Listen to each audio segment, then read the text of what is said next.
Hello, great people. Are you holding a position of authority and influence today?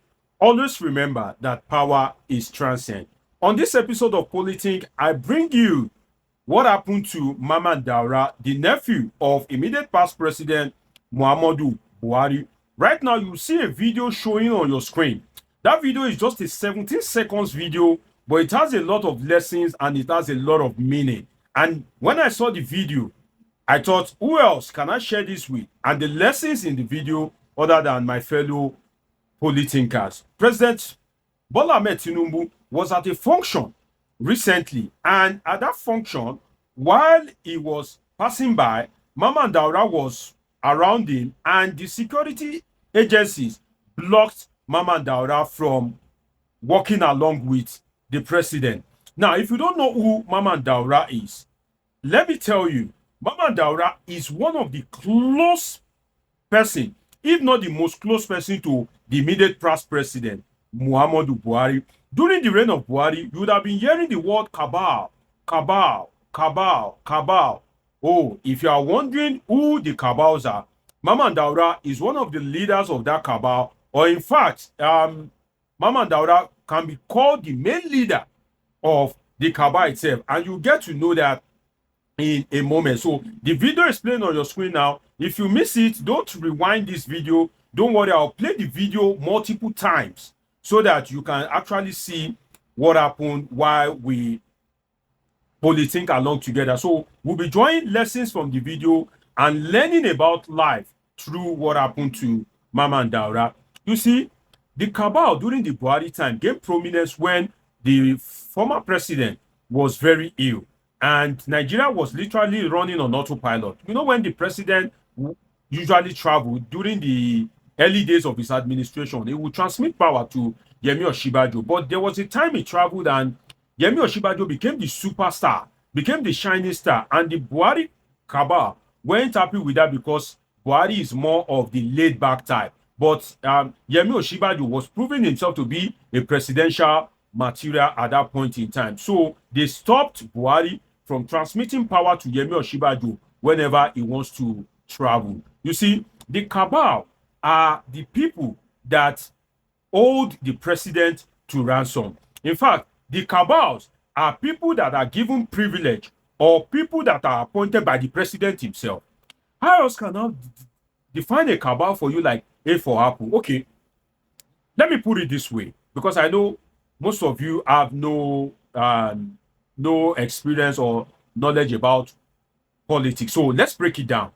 You see, the cabal are what I can call the eyes of the president.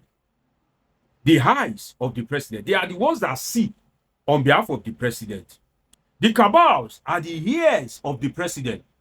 They are the one that hears on behalf of the president.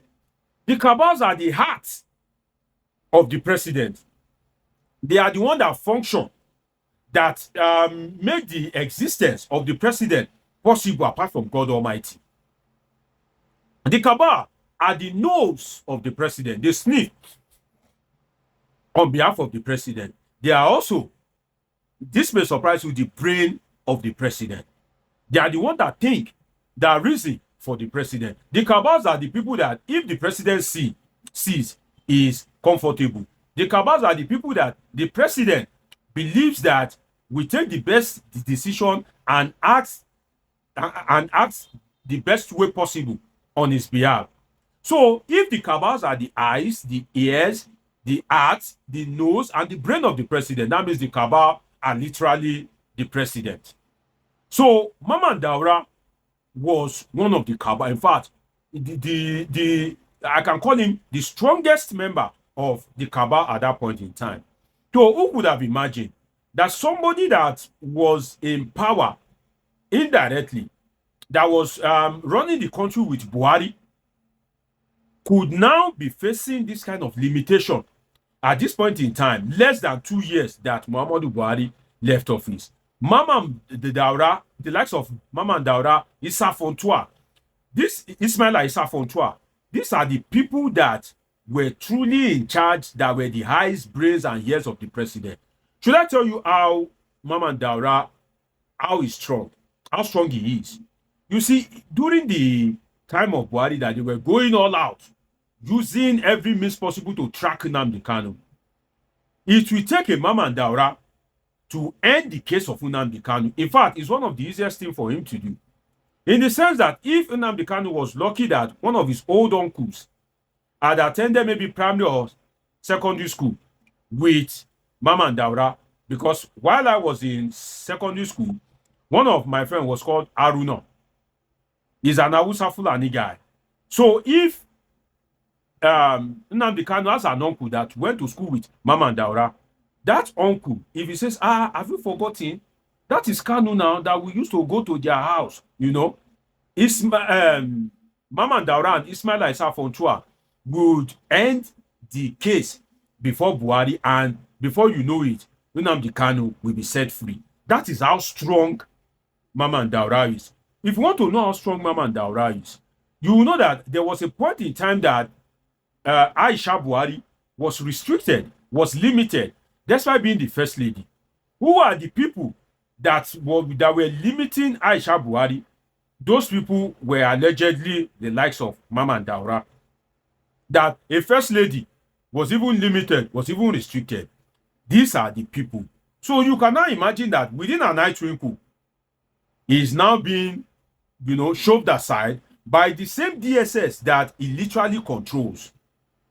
By the same police DSS that if he gives them any order, they won't even wait to hear from Buhari, because they know that he holds the eyes, the ears, and even the brain of Buhari. Now, look at what is happening to him. It only tells us that in life, power is transient. You see, you cannot be the reigning king forever. And this kind of things has happened before. The only thing is that this one was caught on camera. Let me give you some instance in the Nigerian political space.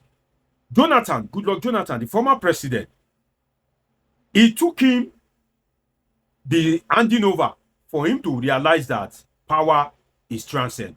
Do you know that when Goodluck Jonathan handed over to Buhari and he left the Aso Villa, they deny him access to the presidential jet just to take him back to Otueke in Bayelsa, his hometown. Normally, a president that just hand over, at least he will go back to his hometown. Because the Tinubus at that time and the Buharis at that time, they want to show him that he is now a nobody. And now he has no influence, that power has changed hands. Immediately Jonathan hand over, one of the first things they did was to deny him access to the presidential fleet. The presidential fleet that he has controlled for the past 5 years of his term. The presidential fleet that has been at his beck and call. The presidential fleet that he can use for whatever he likes, even if he wants to use it to carry pepper. It is at his discretion. Immediately he handed over power to Buhari, he was denied access to that same presidential fleet. And that's why at the beginning of this video, I said, are you holding a position of authority or influence today? Always remember that power is transient. You see, power is like a whiff of smoke. The way power fades away is like a whiff of smoke. For those of you that smoke, you see that when you puff out the smoke, it becomes, it's always thick. But within an eye twinkle, it just fades away and everywhere becomes clear. That is how power is. When it's going to fade away, it will just fade away like a whiff of smoke. Now, let me give you another instance, which is that of Yahaya Bello. Yahaya Bello was the former governor of Kogi State, immediate past governor. Yahaya Bello, as a governor, had the right to grant pardon to inmates in prison. Yahaya Bello has the opportunity to build prison. Yahaya Bello, as his governor, as the governor of Kogi State, the court was directly or indirectly under his control. The magistrate court, the state high court. So if anybody had committed any offense, if that person is of interest to Yahaya Bello and that person was tried at the magistrate court or state high court, the Yahaya Bello of that time can use his influence to quash that particular case. Now, Yahaya Bello left office. He was being pursued by EFCC for corruption. That same Yahaya Bello was thrown to prison by the court before he can meet his bail condition. You can imagine how transcendent life is. Do you know the powers of a governor? If you know the powers of a governor in Nigeria, you won't take governorship election with levity. You will take it very serious, as if your life depends on it, because governors are very, very powerful. So a governor that has the right to grant pardon to inmates that he can walk into the prison, and for some offenses he can say, okay, you are hereby pardoned, and they will do some paperwork and those people will be set free. The same governor was sentenced to was thrown to the prison pending the time that he will meet his bail condition. How is power transcend? Let's use the case of El-Rufai, Nasir El-Rufai. When Nasir El-Rufai was the governor in Kaduna State, Nasir El-Rufai was in charge. And when I say in charge, Nasir El-Rufai was absolutely and totally in charge. When Nasir El-Rufai left office, Nasir El-Rufai is the type that if you give him a court order, if he doesn't want to obey, he won't obey. And nothing will happen because he's one of the political boys of Buhari. But when Nasir El-Rufai left office, the same Nasir El-Rufai that allegedly disobeyed court orders was now running to the same court to save him when the Kaduna State House of Assembly was probing him. You can imagine, see how power is transcend.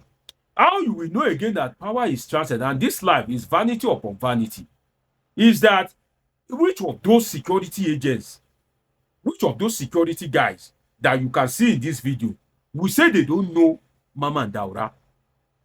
Because as at when Buhari was in power, these guys were still, they were not babies. They are in the same DSS police, and there's no way they wouldn't have heard of or know Mamman Daura for the 8 years of Buhari presidency. See how the same Mamman Daura, the popular Mamman Daura, that if he calls you, whether you are a minister, whether you are the head of a security agency, whether military or police, if he says anything or demands anything, whether you are a nephew, no matter who you are, you must send you to yes, sir. You must grant him his request. Else, the way we deal with you, it doesn't cost him anything. Look at what he is facing. So you can see that in life, power is transcend. The same DSS that worshipped him, the same police that worshipped and obeyed him, is the same police and DSS that he was commanding, directly or indirectly, was the same police and DSS that restricted him.